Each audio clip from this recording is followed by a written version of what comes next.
Good morning, everyone. Happy Monday morning to you.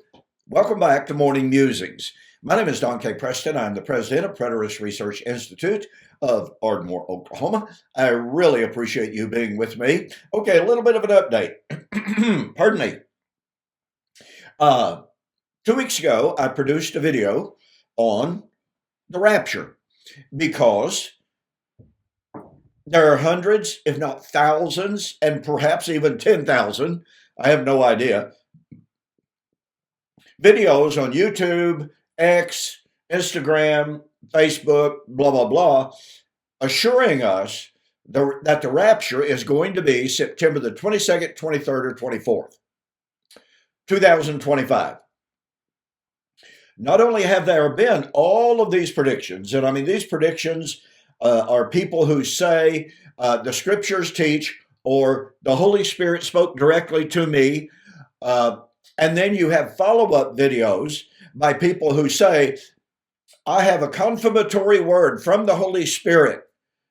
Now, folks, listen, I want to say this just as kindly and respectfully as I possibly can.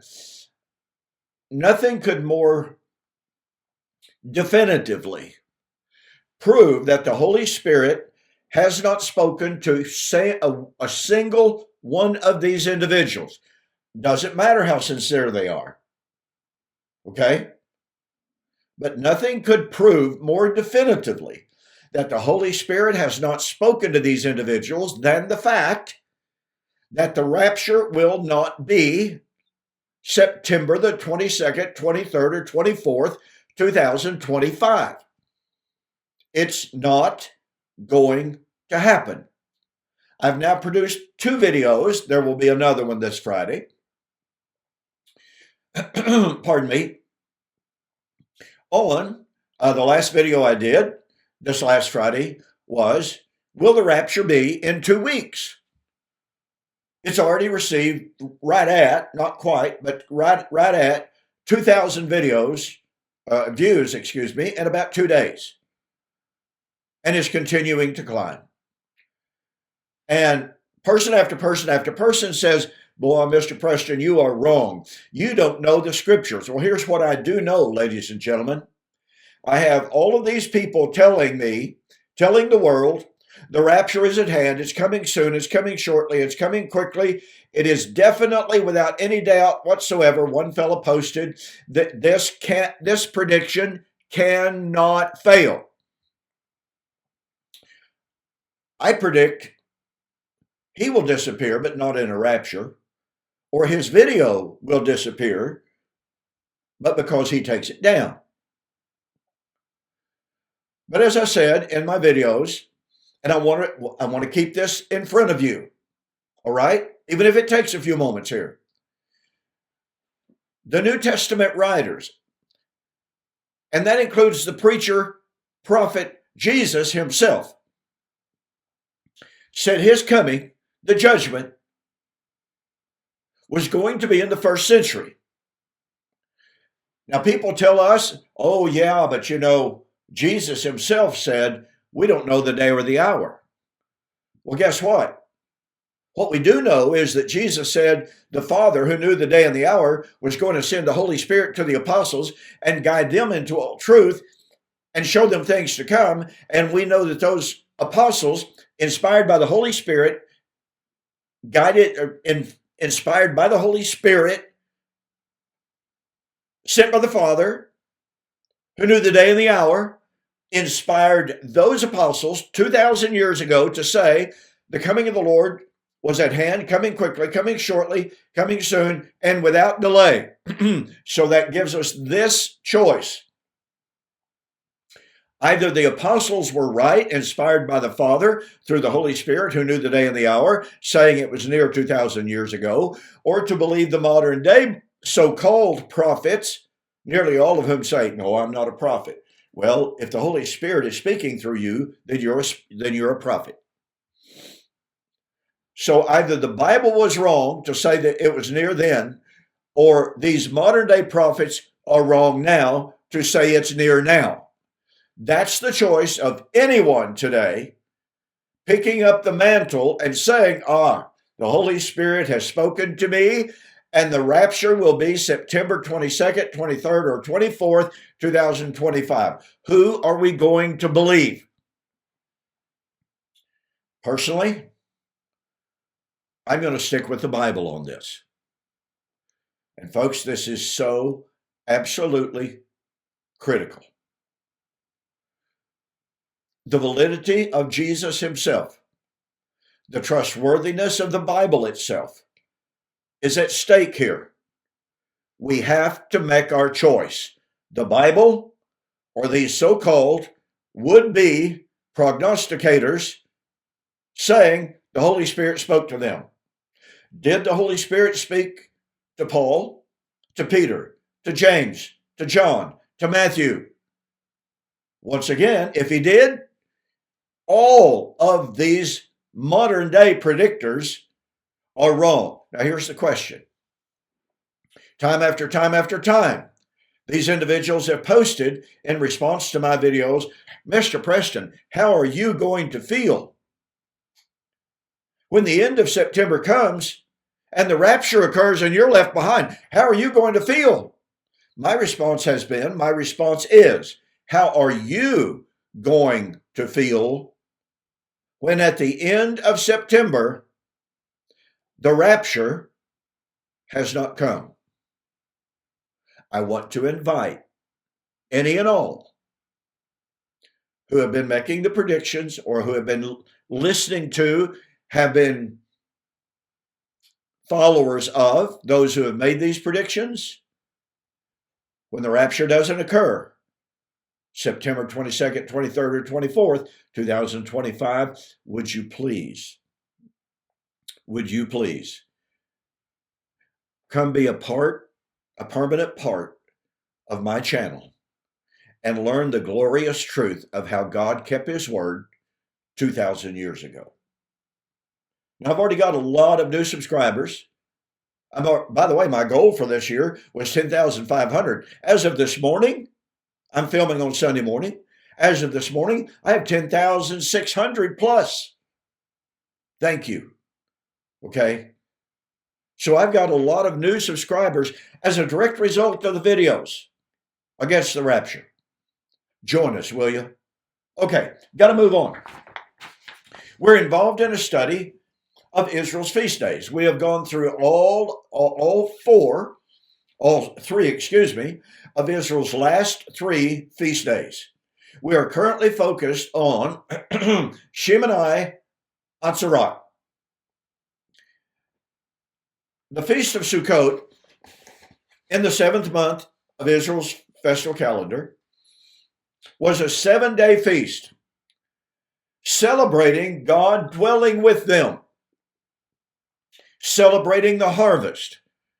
Now, let me encourage you to go back and watch the videos on Sukkot, and its typological significance pointing to the end of the age, pointing to the coming of the Lord, the judgment, the harvest, the resurrection, and the significance of seeing that it was fulfilled, which would mean if Israel's feast day of Sukkot is fulfilled, then the resurrection has already taken place. Meaning, of course, that the resurrection is not what we've always been taught that it is.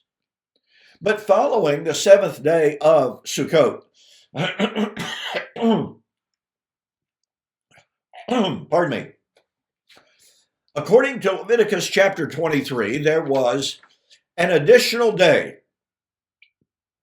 And it was just like all of the other days or feast days.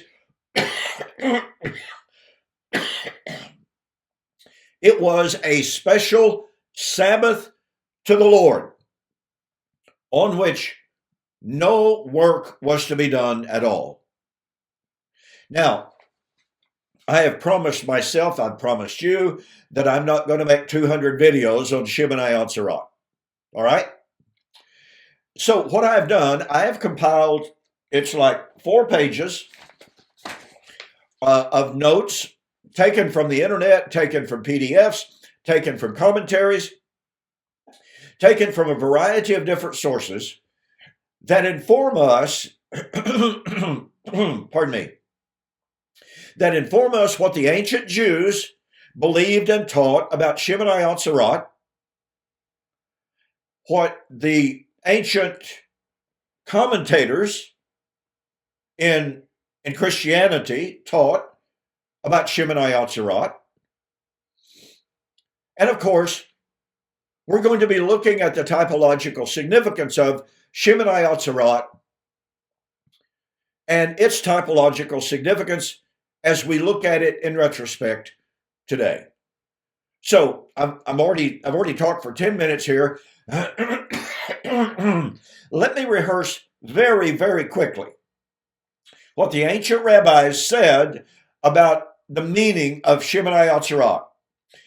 It was the 8th day, and in the Jewish way of thinking, the 8th day was of tremendous significance. Why is that? Well, because circumcision of newborn, that is 8-day-old babies, occurred on the 8th day, not on the feast of Shemeni Atzerat, but on the 8th day as a significant time marker.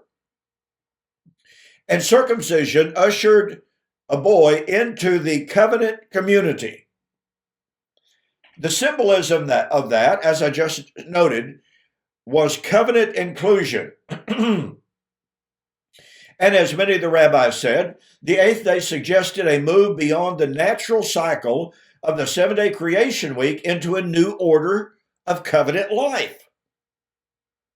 See, 8th day was all about covenant inclusion, covenant life. And the 8th day, not necessarily Shemeni Atzerat as a festival, but the 8th day was a day for ritual purity. I won't go all the way back over that. And Shemeni Atzerat itself as a festival was the day following the 7th day of Sukkot. Now that's found, by the way, in Leviticus 23, 36, and 39. So as the commentators note, the 8th day was not strictly a continuation, but it was, in a sense, a climax. And as many of them said, it was a day of dwelling with God beyond the 7th day cycle. Well, what was the 7th day cycle in Genesis? It was the story of creation, the story of beginnings.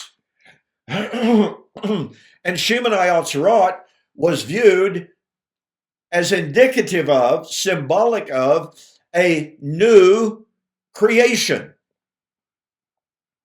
Now, what we're going to see as we continue is that biblically, and boy, I want you to hang on to this.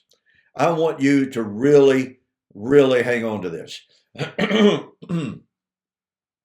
The Feast of Sukkot, along with Shemeni Atzerat, is the day that the temple was dedicated, signifying a new manner of God dwelling with man.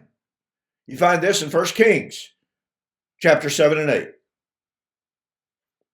Now think about that. I mean, that just opens up all sorts of vistas of thought. Okay, now then, what about early Christian writers? Well, I apologize. I didn't use my little puffer before coming in to film this morning. But anyway, since we're out of time, let me just say this. Even in some of the very earliest of the Christian writers, the 8th day, now they're not necessarily talking about the day after the end of Sukkot, all right? But they are talking about the significance of the 8th day. So with that in mind, we'll close today's video. I hope this real brief rehearsal has been helpful to you. I hope you will give very special thought to what we began with, and that's a discussion again of the predictions of the upcoming supposedly rapture, September 22nd, 23rd, and 24th, 2025. So tomorrow, on the flip side, we're going to look at what some of the earliest of the Christian writers commenting on the eighth day. Now, again, let me emphasize this. They were not talking about the feast of Shemeni Atzerat, but they were talking about the significance of the eighth day, which in retrospect we look at as indicative of Shemeni Atzerat. Okay? In closing, be sure to go to my website, donkpreston.com, bibleprophecy.com. Take advantage of my September 2025 two-book offer. You'll be glad you did. Fantastic money-saving deal. Pardon me. Just go there, click the tab, order the books. You'll be glad you did. In the meantime, I will see you on the flip side.